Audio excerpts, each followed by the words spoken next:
pense que nous sommes ici juste pour vous encourager et travailler davantage, puisque nous avons besoin de vous, de votre intelligence.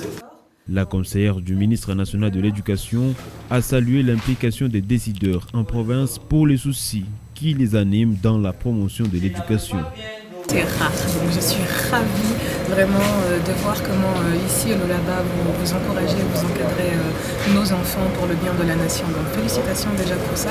Je vous encourage à poursuivre dans l'union avec les hommes, les femmes, les provinces, Kinshasa, tous ensemble, une équipe, une seule nation. Aux côtés des autres autorités en province, le vice-gouverneur a poursuivi la tournée dans d'autres écoles, dont le groupe scolaire Ewabora, le lycée Mwanga, ainsi qu'au collège Saint-Jean 23, afin d'encourager les impétrants. Et comme annoncé lors d'une présentation officielle devant la gouverneure de province et les membres du gouvernement provincial du Lualaba, le bourgmestre de la commune de Manika, Thierry Mujinga Sambumba, a dévoilé un lot important des véhicules de la police de circulation routière, acquis sur fonds propres. Ce charroi automobile destiné à renforcer la surveillance et la sécurité routière dans la région a été salué à sa juste valeur par la gouverneure de la province, Fifi Mesukessaini. Au total, 9 voitures qui seront mises à la disposition de la police des circulations routières du Lualaba ont été présentées à la chef de l'exécutif provincial par le bourgmestre de la commune de Manika, maître Thierry Mujinga Sambumba. Cette cérémonie de présentation de ce charroi automobile acquis sur fonds propres de cette municipalité s'est déroulée à l'esplanade de l'hôtel du gouvernement en présence de quelques membres de son équipe gouvernementale, ceux de son cabinet, les conseillers communaux et les responsables des structures d'encadrement des conducteurs des véhicules. L'autorité municipale de Manika, Thierry Mujinga Sambumba, a fait savoir que l'acquisition de ces engins vient appuyer les efforts inlassables de la représentante du commandant suprême de FRDC afin de permettre aux services de sécurité de remplir correctement leur mission régalienne, et cela bien avant de remettre les clés de contact à la gouverneure. Nous sommes venus vous présenter ces véhicules qui seront dotés à la PSR par votre entreprise. Comme vous le savez, Excellence, la mission principale de l'exécutif, c'est de faire triompher l'ordre public, et bien sûr avec ses composantes, la sécurité publique, la tranquillité publique ainsi que la salubrité publique. La gouverneure du Lualaba a encouragé ce geste de la commune de Manika tout en demandant aux utilisateurs d'en faire bon usage. Que ces véhicules puissent servir à sécuriser nos routes, à sécuriser nos enfants, à sécuriser nos familles, afin que nous continuions à être la province modèle. Masuka Saini Fifi procédera ensuite à la remise des clés au numéro 1 de la police au Lualaba avant d'assister à une démonstration des rodages de ces engins sécuritaires sous le regard de la gouverneure et les membres du gouvernement.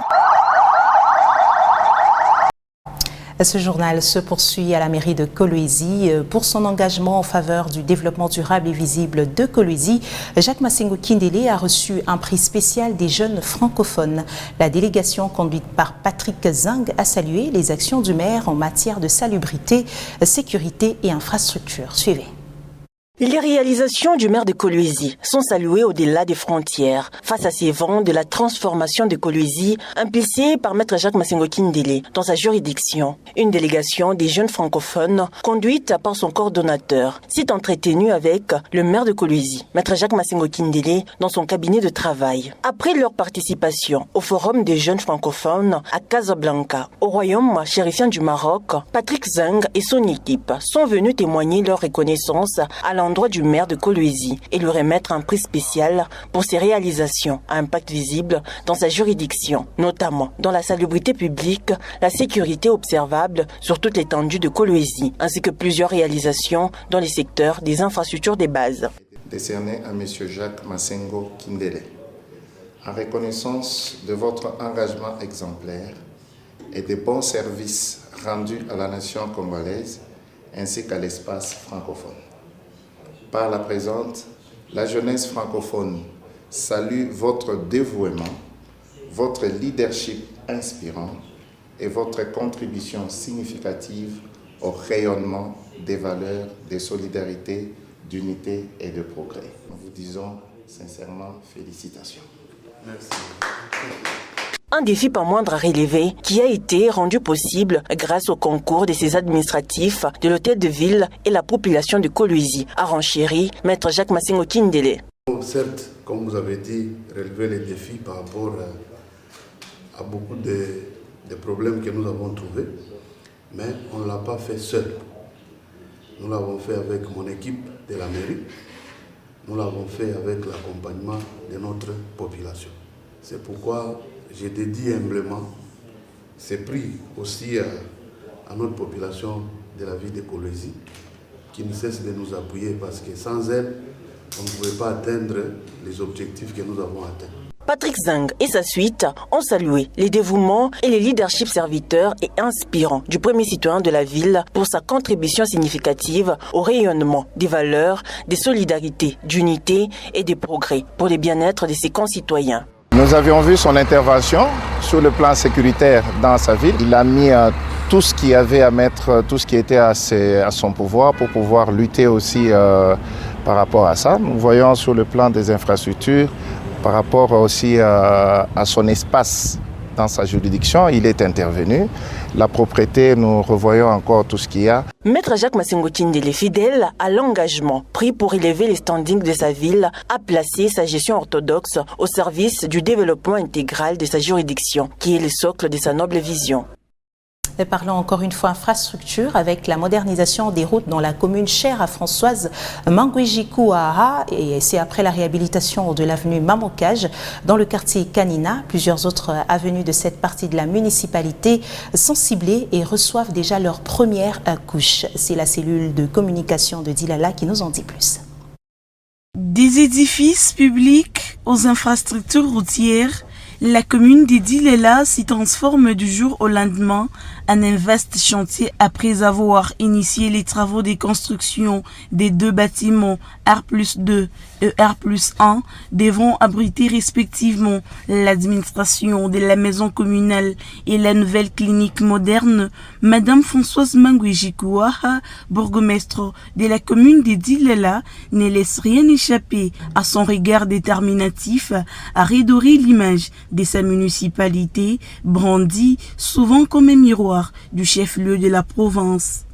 Déterminé à améliorer la mobilité urbaine à travers tout l'ensemble de son entité, la chef de l'exécutif communal de Dilala, Françoise Mangwejiku-Aha, s'est lancée dans la réhabilitation des avenues, outre celles déjà asphaltées. Une initiative qui vise à décongestionner plusieurs avenues du quartier Kanina. Un projet qui va s'étendre dans d'autres quartiers qui composent la commune de Dilala, en vue de lutter contre les phénomènes érosifs qui endeuillent plus d'une famille dans la cellule Gulf Istem. La femme aux actions concrètes, FMK, a lancé des travaux de construction des collecteurs destinés à drainer les eaux des pluies. Pour l'heure, les travaux évoluent normalement et sont dans leur dernière phase. Mvula tukaanza faka mvula inaanza seke mutakimbia mbele na batoto njuu ya mai ilikuwa ya mingi sana, ilipomona mpango yote. Mena hapa tunamshukuru Mungu njuu tunayata se imvula tutekala bien. Mena mshukuru sana burgomestre wetu Mangweji, ashichoke asaidie batoto wote wa province ya Lualaba. Sasa hivi antusaidia shie. Mungu amubariki, Mungu amone, Mungu amkumbuke na kazi yake endelee.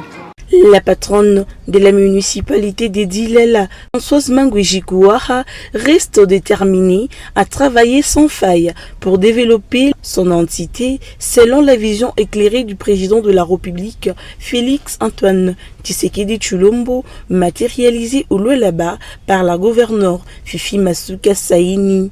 La commune de Dilala s'illustre dans un laps de temps en modèle de développement continu depuis l'avènement de FMK à sa tête. Une marque de gestion de la chose publique saluée par plus d'un Lualabé. Betty Kiando Katoke, chef du secteur de Lilou, a lancé l'opération de démolition de différentes constructions anarchiques sur l'emprise de l'État à Mousompo village. Déployée sur le terrain pour exécuter cette tâche, la brigade assainissement était notamment au niveau des rails de la SNCC, occupée par les marchands à la sauvette. Les bistrots, les étals et les maisonnettes construits le long de voies ferrées et aux abords de l'avenue Irung Kadiat ont été démolis afin de rétablir l'ordre sur ces espaces publics. Cette opération intervient après une longue période de sensibilisation à libérer l'emprise de l'État menée par le chef de quartier Mousompo. La cellule de communication et presse du secteur de Lilou pour les détails. L'opération des démolitions des constructions anarchiques sous l'emprise de l'État a été lancée par Betty Kiando Katoke dans le secteur des Lilou. Déjà, la brigade d'assainissement était au marché Mousompo où le marchand pirate ont pris en otage la voie ferrée de la SNCC par des étals, des bistrots, des alimentations et autres, occasionnant ainsi le risque des accidents.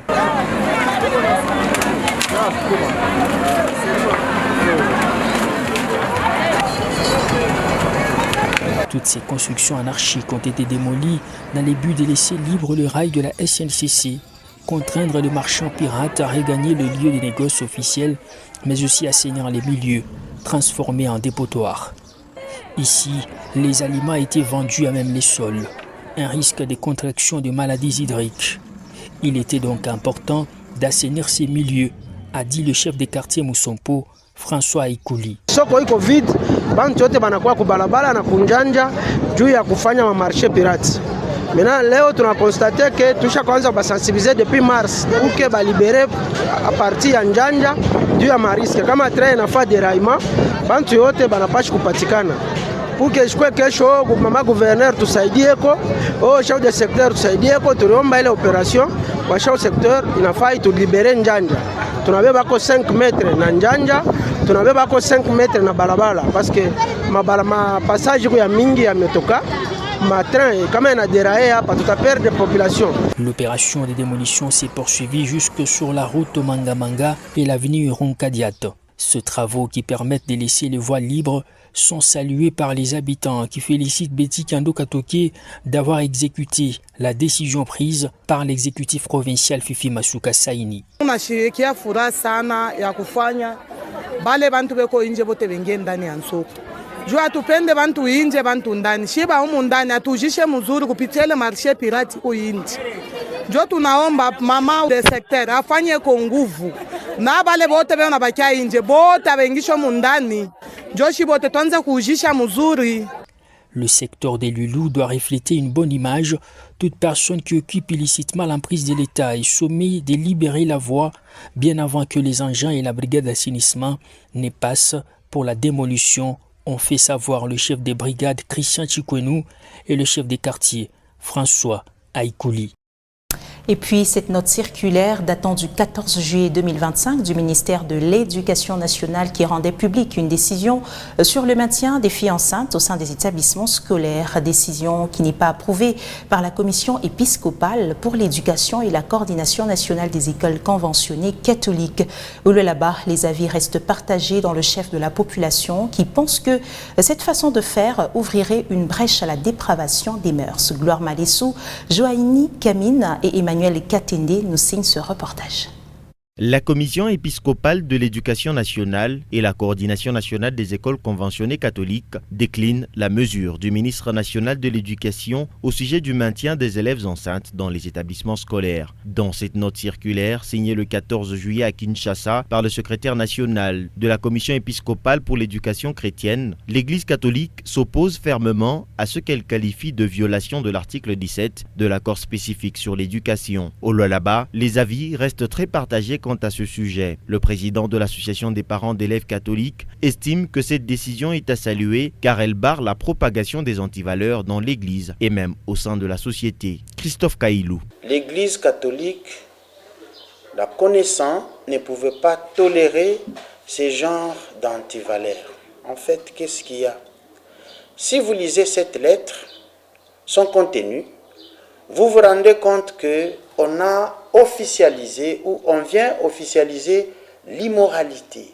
Alors que cette lettre-là, même sur le plan du droit, il y a des problèmes. Nous nous posons beaucoup de questions. La loi sur l'organisation et le fonctionnement des écoles primaires, secondaires et professionnelles interdit les antivaleurs, les immoralités comme la sexualité et les autres antivaleurs. Pour ce parent et membre du Cinécat, accepter cette décision ouvrirait une brèche à la légèreté de conduite en milieu scolaire. Paul Vissoupé estime que la tolérance aurait pu être acceptable pour les filles de classe terminale, soit la 4e. Cette décision devait être acceptable si on limitait qu'aux élèves de 4e. Une fille qui est en 4e des humanités, par erreur ou par son vouloir conçoit, celle-là on peut encore la laisser. On lui demande de rester à la maison, mais qu'il continue à préparer son examen. Après son examen, on lui donne son diplôme, il part. Accepter les filles dans cet état va impacter négativement sur les autres élèves, avance Fils Kalembwe, acteur de la société civile. Dans un établissement scolaire, on doit avoir les élèves de même niveau, de même uniforme, de même couleur et de même niveau de raisonnement. Mais quand il y a différence de raisonnement à ces niveaux-là, ça amène des difficultés dans la gestion d'une institution scolaire. Et ça pose problème chez les enfants qui doivent apprendre. Il ajoute que l'État congolais devrait penser à la mise en place d'un centre de formation afin de rattraper l'éducation de cette catégorie de personnes. J'aurais préféré que le ministère se prononce dans la création d'une école spéciale avec une didactique spéciale pour ces cas-là, parce qu'on ne peut pas aussi blâmer des filles enceintes. Il y a même des filles qui ont été violées et ils sont enceintes. Il y a certains, c'est par les situations de la vie. Malgré que l'ODD4 donne accès à tous à l'éducation, tout en insistant sur l'intégration du genre, plusieurs chefs d'établissement et promoteurs ont affirmé dans l'anonymat ne pas être d'accord avec cette décision qui, pour eux, va apporter une mauvaise influence sur les autres élèves.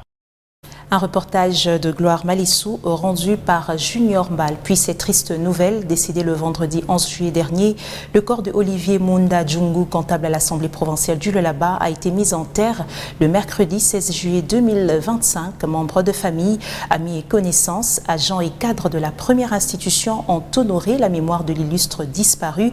Quelques députés et membres du bureau de l'organe délibérant ont conduit l'illustre disparu à sa dernière demeure. Reportage.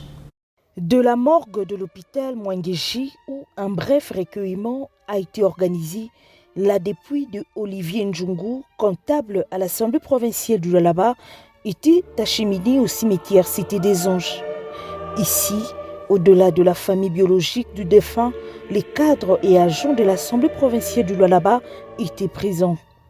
Les honorables députés provinciaux, membres du bureau, Mouchaïla Shimata Weber et Gloria Kaangu, respectivement rapporteurs et rapporteurs adjoints, ont honoré la mémoire du défunt. Comprenons aujourd'hui que M. Olivier a joué un rôle essentiel dans la fiabilité des finances.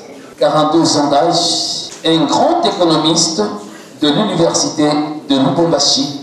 Représentant l'honorable président de l'organe délibérant Jean-Marie Kasseya, l'honorable rapporteur a déposé une gerbe de fleurs en guise des adieux.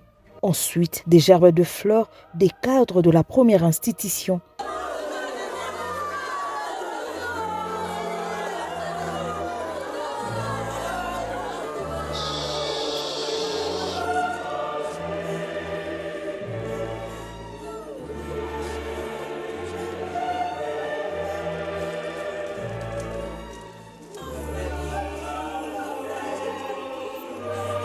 La disparition d'Olivier Munda constitue une perte immense pour la famille, tant biologique que professionnelle. Mesdames, Messieurs, c'est par ici que nous mettons un terme à cette grande édition du journal sur Mekuba Télévision. Merci à vous de l'avoir suivi. Au revoir.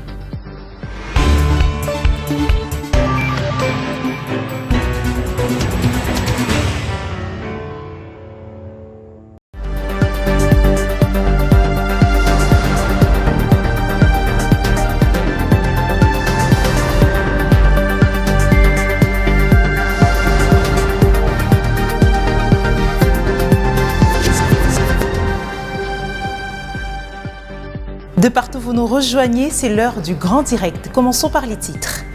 Non à la déstabilisation de l'Institut supérieur des techniques médicales de Kananga. Dans une déclaration, le personnel de cet alma mater a invité le ministre national de l'ESU à ne pas prêter oreille à ces personnes non identifiées qui ont comme but de ternir l'image de l'ISTEM.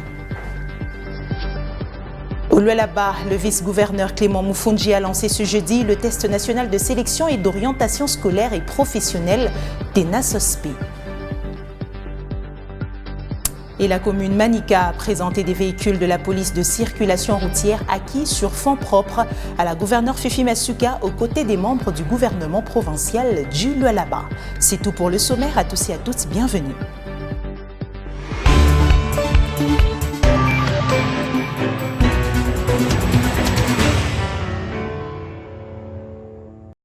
Ouvrons ce journal à l'est de la République démocratique du Congo, tenu à Uvira de 2 jours de la campagne de don de sang en faveur des militaires FARDC et des volontaires pour la défense de la patrie, blessés sur différentes lignes de front en défendant la République contre le M23 RDF en province du Sud Kivu. C'était au cours de la campagne dénommée Congo Téléma, menée en ville d'Uvira par le Conseil provincial de la jeunesse du Sud Kivu en collaboration avec l'hôpital militaire de cette ville. Les détails dans ce reportage. Cette campagne dénommée Congo Téléma, autrement dit Debout Congolais, organisée par les conseils provinciaux de la jeunesse du Sud Kivu, appuyée par l'hôpital militaire des garnisons d'Uvira, s'est tenue 2 jours durant, soit du mercredi 16 au jeudi 16 juillet 2025. Selon les médecins directeurs de l'hôpital militaire garnison d'Uvira et du secteur opérationnel Sokola 2 Sud-Sud Kivu, le lieutenant-colonel Ngandu Kabeya Benjamin, une poche de sang, c'est au moins une vie sauvée. Ils ont réfléchi dans le sens qu'il faudrait aussi poser des actes qui vont donner un impact au niveau de notre pays, précisément ici au Sud-Sud Kivu. La raison pour laquelle cette jeunesse a organisé cet événement de grande envergure pour essayer un peu d'appuyer nos éléments qui sont au front. Et pourquoi pas même ceux qui sont dans les hôpitaux, malgré les dons de sang est réservé pour les militaires qui sont au front. Mais en cas de nécessité, on peut aussi aider notre population. Les représentants du Conseil provincial de la jeunesse du Sud Kivu ont insisté sur l'acte de solidarité en ces moments d'agression rwandaise où les blessés des FARDC et des volontaires pour la défense de la patrie ont besoin du sang. Nous, la jeunesse, nous devons savoir que c'est notre terre qui est menacée et nous devons nous unir avec ceux qui se battent jour et nuit pour défendre l'intégrité de notre territoire national. Notre pays est en guerre et c'est chacune de nous qui devons nous unir. En donnant son sang, en temps de guerre, les discours qui concernent les femmes sont beaucoup plus ceux des victimes. Nous pouvons aussi être des actrices dans les combats qui sont. Il est important que nous fassions preuve de patriotisme et que nous combattons pour notre pays. Notons que cette cérémonie a été marquée par la présence des ministres provinciaux de la jeunesse, de la santé, des officiers des FARDC et des volontaires pour la défense de la patrie, ainsi que des représentants de la société civile. Je vous l'ai dit au début de ce journal, les membres du personnel scientifique, technique et ouvrier de l'Institut supérieur des techniques médicales de Kananga dénoncent la campagne de diabolisation menée par les personnes mal intentionnées pour déstabiliser cet alma mater. Et c'est dans une déclaration rendue publique le mercredi après une importante réunion qu'ils ont tous invité le ministre national de l'ESU à ne pas prêter oreille à ces personnes non identifiées qui ont comme but de ternir l'image de l'ISTEM Kananga, nous dit Soleil Toumbamouf dans ce reportage. Ils ont tous dit non à la déstabilisation de l'Institut supérieur des techniques médicales de Kananga, ISTEM. Ce membre du personnel scientifique, technique et ouvrier sur un ton ferme, ont à travers une déclaration rendue publique ce mercredi balayé tous les propos diffamatoires et attentatoires qu'il n'est pas des personnes non notamment identifiées qui cherchent à ternir l'image de l'ISTEM Kananga et de son comité de gestion. Tous comme un seul homme déclarent ce qui suit. 1.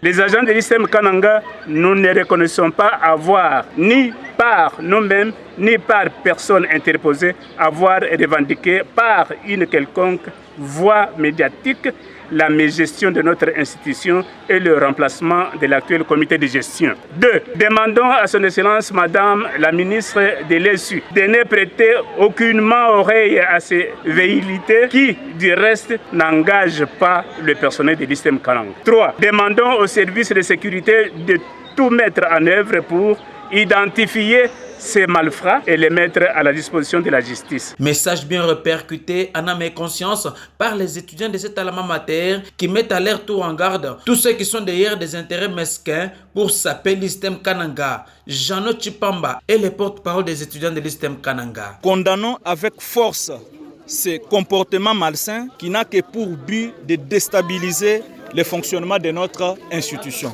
Par ailleurs, nous invitons tous les étudiants à ne pas céder à la manipulation à ces personnes qui sont mal intentionnées. Il faut noter qu'avec l'arrivée de l'actuel comité de gestion de l'ISTEM Kananga, les efforts sont conjugués pour redorer l'image et mettre enfin le personnel scientifique, ouvriers et étudiants dans des conditions telles qu'exigées par le ministère de l'Enseignement supérieur et universitaire.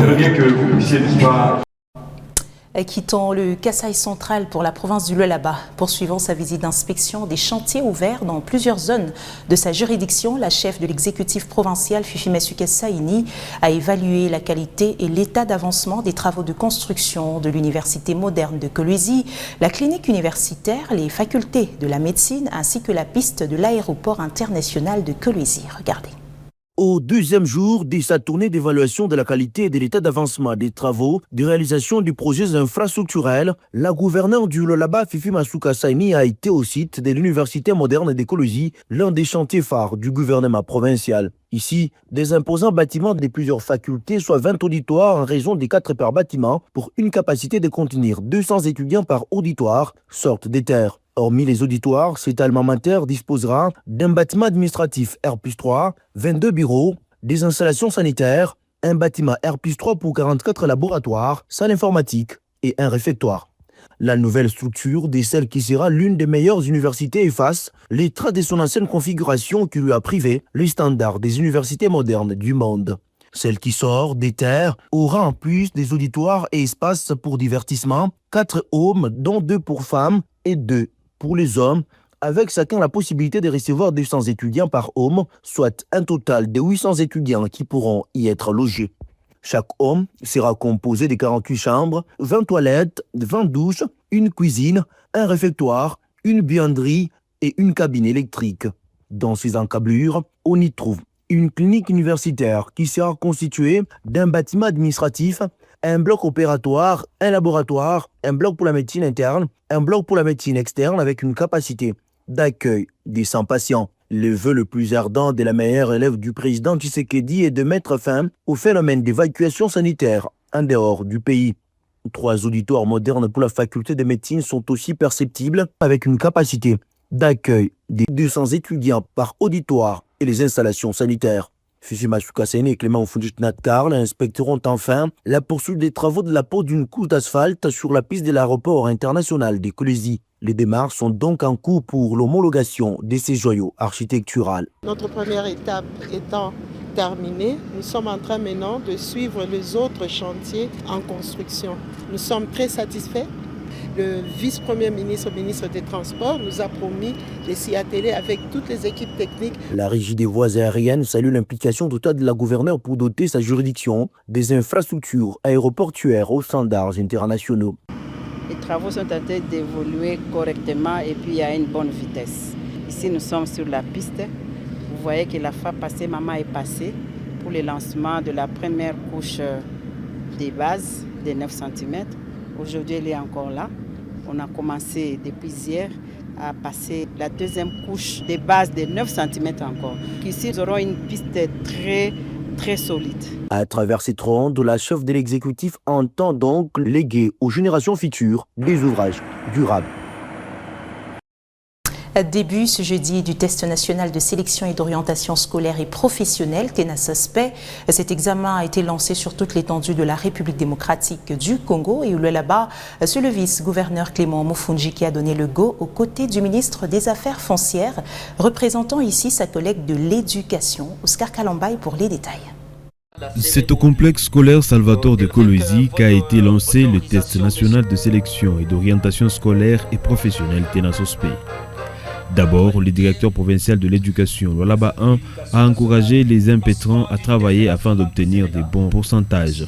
Vous avez les atouts pour réaliser les meilleurs scores, fruit des efforts consentis par vous-même, vos familles et vos écoles.